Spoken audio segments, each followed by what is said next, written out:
So guys बहुत सारे questions आपके मन में होते हैं जब आप जॉब स्टार्ट करते हो, जब आप फ्रेशर होते हो, जब आप बहुत एक्सपीरियंस ले चुके होते हो लेकिन आप जॉब स्विच करना चाहते हो। एक नई कंपनी से आपको ऑफर लेटर आता है या इस कंपनी से आपको फुल एंड फाइनल सेटलमेंट लेना है। इन सब के दौरान आपको बहुत सारे क्वेश्चंस आते हैं मन में कि क्या मेरे बेनिफिट्स हैं? क्या मेरे राइट्स हैं? क्या मुझे मिलेगा अगर मैं जॉब छोड़ के जाऊँ? और क्या मुझे मिलेगा मेरे फुल एंड फाइनल सेटलमेंट के दौरान? उसकी कैलकुलेशन कैसे होगी? So welcome back to Ruchi HR channel once again. Today I'm going to talk about very important topic जिसके बारे में एक्सपीरियंस, नॉन एक्सपीरियंस, जिनको ज़्यादा एक्सपीरियंस है, जिन्हें कम एक्सपीरियंस है, इवन जो 15-20 साल तक जॉब कर चुके हैं, उनको भी इन चीज़ों के बारे में क्लैरिटी नहीं होती। क्यों नहीं होती? क्योंकि आप समझो, हमने एचआर पढ़ा है, जितने भी एचआर प्रोफेशनल्स हैं, इनफैक्ट ऐसे एचआर प्रोफेशनल्स जिन्होंने पेरोल के ऊपर काम नहीं किया, उन्हें भी कई बार ये चीज़ें नहीं पता होती। तो आज हम बात करेंगे कौन-कौन से बेनिफिट्स हैं, कैसे उनको कैलकुलेट किया जा सकता है, ऑफर लेटर रिसीव करते टाइम आप कैसे कैलकुलेशन चेक कर सकते हैं कि आपके क्या-क्या बेनिफिट्स हैं, फुल एंड फाइनल के सेटलमेंट में क्या-क्या आपको मिल रहा है और वो किस तरह कैलकुलेट होता है, उसके बारे में भी हम बात करेंगे। So welcome back to Ruchi HR channel once again. Today we are going to talk about clarity that you need. ऐसी चीज़ें जो आपको पता नहीं है और आप जानना चाहते हो, बहुत लोगों ने एचआर पढ़ा नहीं है। डेफिनिटली एचआर हर कोई नहीं पढ़ता, एचआर एज़ अ कोर्स हर कोई नहीं करता। और बहुत लोग जो एक्सपीरियंस हैं, उन्हें इन चीज़ों के बारे में पता नहीं होता। पता भी कैसे होगा ना, आप सोच के देखो। रेशियो जनरली ये होता है कि 200 एम्प्लॉइज़ के ऊपर 1 एचआर रखते हैं।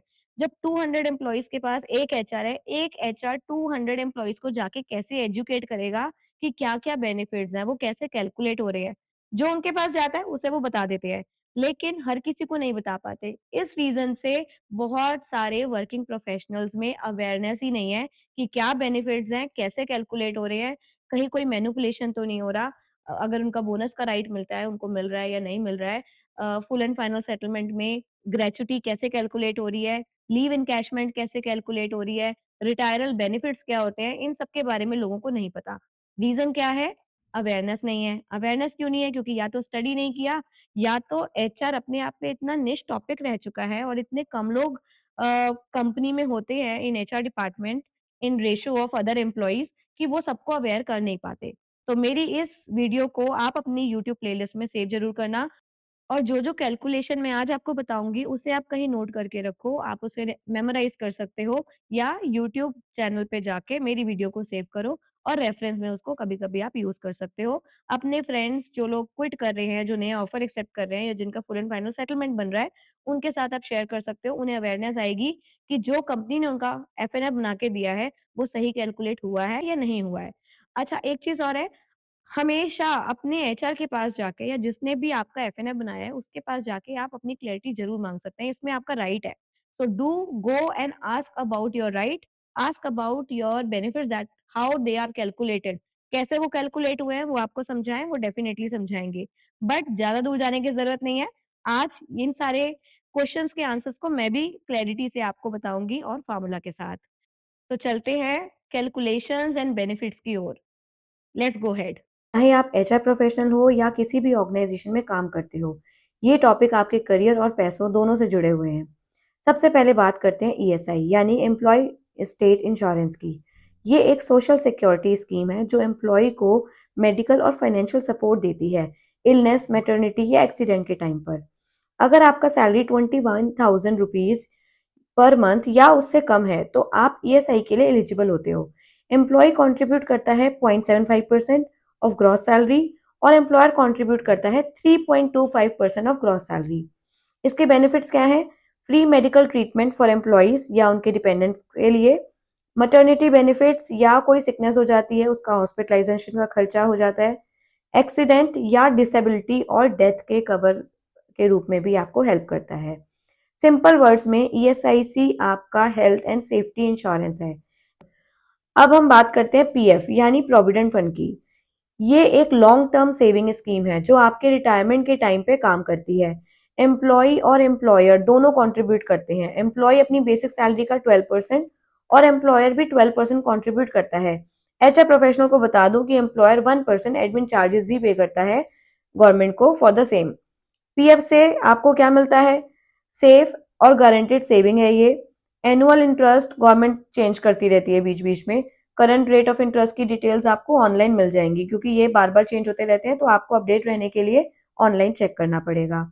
विड्रॉल फैसिलिटी ड्यूरिंग इमरजेंसी या रिटायरमेंट, ये बात आपको आपका एचआर डिटेल में समझा देगा। और सबसे अच्छा पार्ट, अब आप अपना पीएफ बैलेंस और उसकी passbook UAN online easily check कर सकते हो, जिसमें आपको पासबुक के थ्रू अपनी ट्रांजैक्शन, इंटरेस्ट एक्सेट्रा सारी डिटेल्स मिल जाएंगी। नेक्स्ट आते हैं ग्रेचुटी पे, जो एक थैंक यू रिवॉर्ड होता है ऑर्गेनाइजेशन की तरफ से जब एम्प्लॉय लॉन्ग टर्म सर्विस देता है। लॉन्ग टर्म मतलब 5 years एंड अबव। ग्रेचुटी में क्या होता है, हमें हर साल की 15 डेज का बेसिक सैलरी मिलता है। फॉर्मूला क्या है, last drawn monthly salary divide by 26 multiply by 15 and numbers of years of service. ये एक वन टाइम पेमेंट होती है जब आप रिटायर होते हो या रिजाइन होते हो, या किसी अनफॉर्चुनेट केस में डिसेबलमेंट का या डेथ का केस होता है। ग्रेचुटी एक सिंबल है of loyalty and commitment. Important ये है कि आपको पता हो ग्रेचुटी के लिए काउंट होने वाले ईयर्स की मिनिमम रिक्वायरमेंट है मिनिमम 240 डेज जहाँ पे 6 डेज वर्किंग है, या 190 डेज जहाँ पे 5 डेज वर्किंग है काम किया हो। अब आ जाते हैं लीव इनकैशमेंट। ये बेनिफिट हर एम्प्लॉय को मिलता है जब उसके पास अनयूज्ड पेड लीव्स बची होती हैं। कुछ कंपनीज में इन्हें अर्न लीव्स कहा जाता है, या प्रिविलेज लीव कहा जाता है, या पेड लीव्स भी कहा जाता है। हर ऑर्गेनाइजेशन का लीव पॉलिसी थोड़ा अलग होता है, लेकिन कॉमन रूल ये है कि आप अपनी अर्न लीव्स को इधर कैरी फॉरवर्ड कर सकते हो, या इन कैश करवा सकते हो, या at the time of resignation, retirement या ईयर एंड पे। लीव इनकैशमेंट से आपको मॉनेटरी बेनिफिट मिलता है। बेसिकली कंपनी आपके अनयूज लीव का पैसा देती है based on your current basic salary and DA. Simple words में ये आपके हार्ड वर्क और अनयूज्ड रेस्ट डेज का रिवॉर्ड है। अगर आपको ये वीडियो हेल्पफुल लगा हो तो do like, share and subscribe Ruchi HR channel for HR concepts, growth, learning and motivational stories, because your growth matters at work and in life. Thank you.